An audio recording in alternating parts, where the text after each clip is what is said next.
Bienvenidos, mi nombre es Eric Mastamanés, soy peruano, soy egresado de la Universidad Nacional de Ingeniería en la carrera de Ingeniería Civil. Culminé mis estudios de maestría en el 2009 y en la uni y después fui a Japón, o vine a Japón, para hacer mis estudios de doctorado en Ingeniería de Tsunamis. Actualmente soy profesor asociado en la International Research Institute of Disaster Science, que se llama IRIDES, de la Universidad de Tohoku en Japón. El tema que compartiré hoy se titula Tsunami, un riesgo latente en el Perú. En primer lugar, debo decir que los estudios y resultados que discutiré hoy forman parte del proyecto de colaboración entre Perú y Japón, del cual tuve la oportunidad de participar. El proyecto titulado Enhancement of Earthquake and Tsunami Disaster Mitigation Technology in Perú corresponde al esquema de cooperación SATEPS, que significa Science and Technology Research Partnership for Sustainable Development. Este proyecto se llevó a cabo entre el 2009 y el 2014 y fue liderado por el profesor Fumio Yamazaki de la Universidad de Chiba en Japón y el doctor Carlos Zavala del Centro de Investigaciones Sísmicas y Mitigación de Desastres SISMIT de la Universidad Nacional de Ingeniería en el Perú.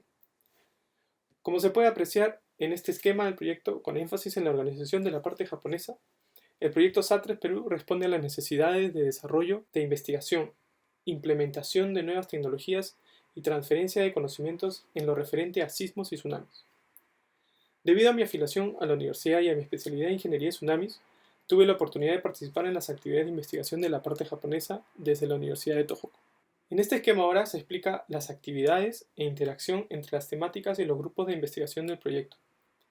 En el grupo 2 de Tsunami, liderado por el profesor Shunichi Koshimura de la Universidad de Tohoku, estábamos encargados de realizar la estimación del impacto y daño por tsunami en el área de estudio. El área de estudio fue principalmente Lima y Callao.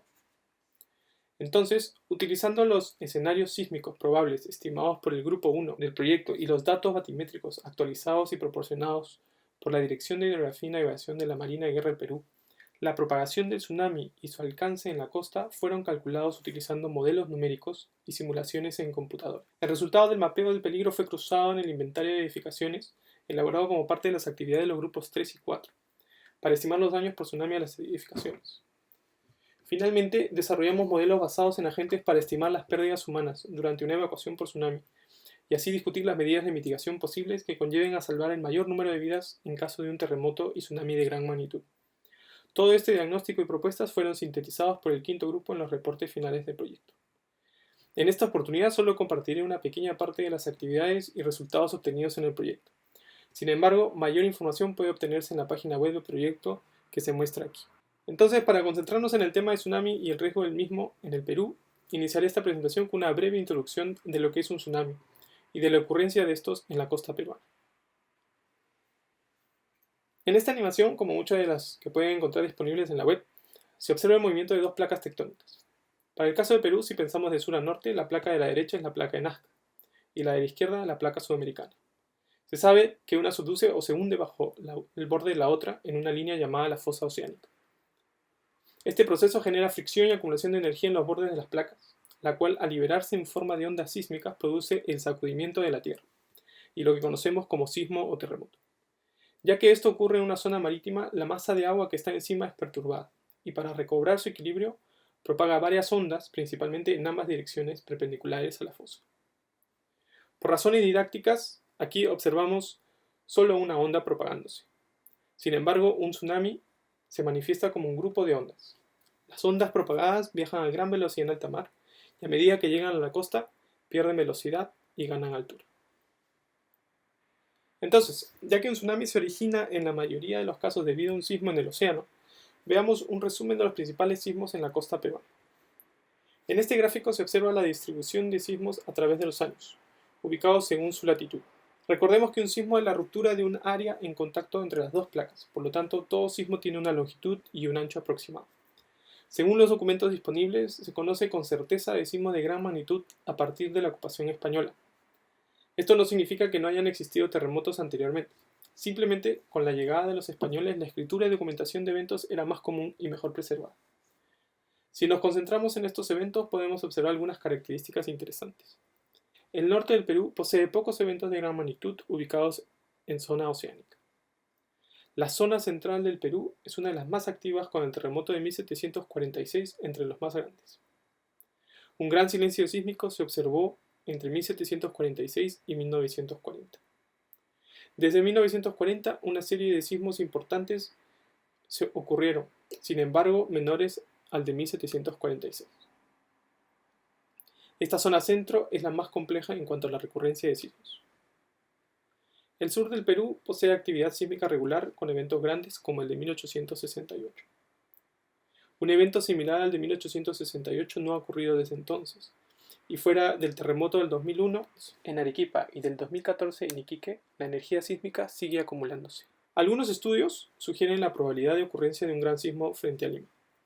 Por ejemplo, Dorbat, en 1990, publica que un evento de gran magnitud no llegaría sino al menos hasta después de un cuarto de siglo, es decir, 25 años desde 1990. Se entiende entonces que pasado el año 2015 la probabilidad de ocurrencia es mucho mayor. Similarmente, en el 2006, OCAL sugiere que un evento comparable al de 1746 ocurriría alrededor del 2035. Más aún, Schlie, utilizando mediciones GPS del movimiento de la corteza, propone un modelo de acoplamiento intersísmico, mostrando las áreas donde la fricción entre placas estaría acumulando energía sísmica importante. Entonces, basados en estos estudios cualitativos, estadísticos y de medición, podríamos considerar que un evento de gran magnitud ocurriría entre los años 2015 y 2035. Para explicar de otra manera a lo que me refiero con energía acumulada y acoplamiento intersísmico, permítame explicar de manera simple lo que se puede entender como el ciclo sísmico. Si colocamos en un gráfico a través de los años el proceso de acumulación de energía, producto de la fricción de dos placas, podremos observar que antes de 1746 existía un nivel de energía acumulada que se liberó en dicho evento. Posteriormente, el proceso de acumulación de energía continúa, ya que el movimiento de placas en fricción es un proceso continuo, hasta que ocurre el terremoto de 1940 y una porción de energía es liberada nuevamente. Este proceso de acumulación y liberación de energía continúa a través de los años hasta llegar a la fecha actual, en donde si tomamos como base la energía presente al 1746, podemos estimar cuál sería la supuesta energía acumulada actualmente. Este análisis es realizado espacialmente utilizando las mediciones de GPS y los registros de eventos históricos, asumiendo que por su ubicación existe una relación entre la energía acumulada y liberada de estos eventos. Es importante destacar que aunque en este gráfico pareciera que se está afirmando que eventos pequeños liberan energía y evitan la llegada de un evento grande, esto no siempre es correcto, ya que la liberación de energía de un evento no siempre se puede relacionar con la de un evento previo. Esto por la complejidad del contacto entre placas y los mecanismos con que se produce la ruptura de fallas. En cualquier caso, esa es la situación presente en el Perú. Por ello es importante mirar hacia atrás y comprender uno de los eventos más grandes y los escenarios probables en el futuro. A continuación, permítame iniciar nuestra discusión con la parte 1, el tsunami de 1746. Como pueden ver, la magnitud se estima entre 8.5 y 9.2, según la escala y la referencia utilizada. Aquí tomaremos como magnitud, de momento, 9.0, la cual es equivalente a la magnitud del terremoto de Japón del 2011. La fecha y hora se registran al 28 de octubre de 1746, a las 10:30 de la noche. El sismo tuvo una duración de 3 a 4 minutos, similar a lo sucedido en el 2010 en el terremoto de Chile. La población de Lima se estimaba en 60.000 personas y la del Callao en 5.000 personas, siendo las víctimas de este evento aproximadamente 1.141 personas en Lima y 4.779 en el Callao. Eso es entre el 2 y el 96% de la población respectivamente. Es claro que el terremoto genera un número importante de víctimas en la ciudad de Lima, sin embargo, el tsunami produjo mucho mayor estrago y pérdida de vidas en el Callao. Estas cifras no consideran las más de 2.000 personas que fallecieron en los meses siguientes, producto del cólera y las tifoideas y otras epidemias. En Lima, el 99% de las viviendas fueron dañadas y en el Callao todas fueron arrasadas. La inundación se registró de entre 2 a 4 kilómetros tierra adentro y la altura del tsunami de entre 4 a 7 metros, en algunos casos de 10 a 15 metros en algunos registros. Mapas antiguos de la zona muestran que el Callao era un pueblo rodeado de muros, con algunas vías en las afueras. Luego del tsunami, el pueblo fue trasladado y la fortaleza del Real Felipe fue construida al año siguiente. Actualmente se puede visitar la fortaleza. Lamentablemente, a través de los años, las lecciones de no asentarse en zonas peligrosas fueron olvidadas y actualmente la ciudad del Callao posee aproximadamente 150.000 personas expuestas a un tsunami similar al de 1746. En 1746 los muros del Callao poseían torres y cañones, para combatir a los piratas y corsarios. Estas torres tenían entre 5 y 8 metros. Sin embargo, el tsunami, con casi 10 metros, logró sobrepasar las torres y derribar algunos muros, arrasando con todo a su paso. Lo sucedido ha sido documentado y relatado por testigos e historiadores. Se dice que existió un hundimiento permanente de la costa, una característica de sismos grandes. Por ejemplo, en el 2011 en Japón, algunas zonas de la costa se hundieron hasta 1.5 metros. Es posible que en la punta y el Callao esto haya sido tan notorio que hasta el naturalista inglés Charles Darwin hizo referencia a ello. Algunas personas se salvaron en una de las torres de las murallas y embarcaciones fueron arrastradas por las olas. Ciertos monumentos persisten en el Callao que recuerdan este evento y las naves varadas por la fuerza del tsunami. Solo tsunamis de gran magnitud pueden provocar efectos como los descritos. Pero ¿cómo pasar de la descripción histórica a una descripción más cuantitativa del evento? Es decir, ¿cómo calcular la magnitud y las características del terremoto y del tsunami? Para calcular la magnitud de terremotos muy antiguos, se puede recurrir a paleotsunamis, es decir, buscar depósitos de sedimentos que den una idea de qué tan lejos llegó la inundación por tsunami. Algunos estudios han logrado cuantificar eventos tan antiguos como el de 869, el Yogan Tsunami, o el de 1611, el Keicho Tsunami, en Japón, que se creen fueron similares al del 2011. En el Perú también han habido esfuerzos por buscar depósitos de tsunami. Sin embargo, hasta el momento no existen depósitos encontrados para el evento del 1746. Es posible que reorganización o los procesos naturales de erosión y deposición hayan borrado estos vestigios. Entonces, ¿cómo estimamos la magnitud? Algunos autores han estimado la magnitud basada en escala de intensidades y su equivalencia. La intensidad del sismo es medida cualitativamente por las descripciones encontradas en los registros. Sin embargo, en el proyecto SATREPS, Perú, se utilizó modelos numéricos para estimar la magnitud de este evento. Utilizando como restricción algunas características del sismo y del tsunami, se buscó la fuente sísmica más adecuada que logre explicar las descripciones históricas. La magnitud estimada fue de 9.0. Este es el resultado de la simulación del evento de 1746 bajo los parámetros estimados. Se observa que existe deformación negativa, es decir, hundimiento en la zona del Callao. Con el modelo propuesto se puede estimar la inundación del tsunami en 1746 bajo las condiciones actuales y evaluar el riesgo del Callao de hoy frente a un evento de tal magnitud. Más adelante discutiremos algunos detalles de estos resultados. Por ahora, permítame pasar a la segunda parte de esta presentación que tiene que ver con los escenarios posibles de tsunami para Lima y Callao. Como vimos anteriormente, el ciclo sísmico y los estudios de medición del movimiento de la corteza permiten determinar un déficit de slip o desplazamiento entre placas. Sin embargo, el déficit de slip no describe exactamente el mecanismo del sismo, ya que existe incertidumbre en las estimaciones y particularidades en la forma en que la energía se libera al ocurrir un sismo. En el proyecto SATREPS Perú se utilizó el resultado de déficit de slip para crear 12 modelos de ruptura de fallas de magnitud 8.9, en donde pueden observarse características diferentes en la distribución de los desplazamientos de cada fuente. Por ejemplo, algunas muestran áreas de slip mayor cercanos a la costa, o concentrados predominantemente en una zona. Estos modelos son utilizados luego para estimar el sacudimiento del suelo en la ciudad, es decir, las aceleraciones esperadas según el tipo de suelo y la propagación de las ondas. Aquí vemos los resultados de las estimaciones de aceleraciones producto de cada tipo de sismo. Nótese que el modelo 5 produce las mayores aceleraciones en la ciudad.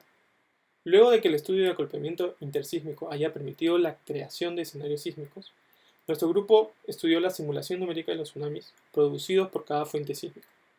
Finalmente, la envolvente de los máximos valores de inundación es utilizada como método de mapeo del peligro de tsunami. Algo a lo que me gustaría llamar la atención es a que el resultado de la modelación del evento sísmico y del evento de tsunami brindan escenarios diferentes como escenarios más desfavorables.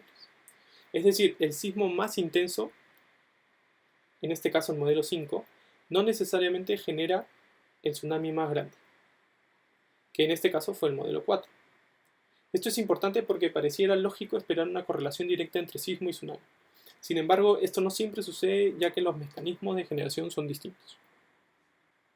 Finalmente, aquí presento la simulación y resultados de los principales eventos analizados. el escenario más desfavorable basado en mediciones y estudios sismológicos y el evento histórico de 1746. A pesar de poseer magnitudes similares en el sismo, las inundaciones por tsunami presentan diferencias importantes. El evento más probable se estima que poseería alturas de hasta 5 metros, mientras que el de 1746 llegó hasta los 10 metros en la zona peninsular del Callao. Este mapeo del peligro es importante para actualizar la información necesaria para las acciones de prevención y mitigación. Estos son los mapas de inundación publicados por la DHN en años anteriores. Se observa algunos cambios en el trazo del límite de inundación debido a las nuevas técnicas utilizadas. A su vez, después del terremoto del 2011 en Japón, el concepto de tsunami de nivel 1 y de nivel 2 se empezó a compartir, siendo un tsunami de nivel 1 aquel que ocurre con mayor frecuencia y posee menor magnitud y es utilizado en el diseño de estructuras para la protección de vidas y propiedad, mientras que el tsunami de nivel 2 posee periodos de retorno mayores y está relacionado con eventos históricos, y es utilizado para establecer acciones de preparación para la protección de vida y de pérdidas económicas. Afortunadamente, esta realidad se está haciendo presente en el Perú, y la DHN ahora publica el mapa de inundación mostrando el evento máximo más probable y el evento más desfavorable según la historia. Como conclusión a esta presentación, me gustaría decir que el escenario sísmico más desfavorable no necesariamente corresponde al escenario de tsunami más desfavorable. Un evento similar de 1746 es posible de ocurrir entre el 2015 y el 2035. El evento máximo probable se estima de magnitud 8.9, mientras que el evento histórico extremo corresponde al de 1746 con una magnitud de 9.0. El tsunami correspondiente a estos eventos se presentaría inmediatamente en las zonas con hundimiento y las primeras olas sucederían a partir de los 20 minutos del sismo. Las alturas esperadas pueden llegar a los 5 a 10 metros en la zona peninsular. Muchas gracias.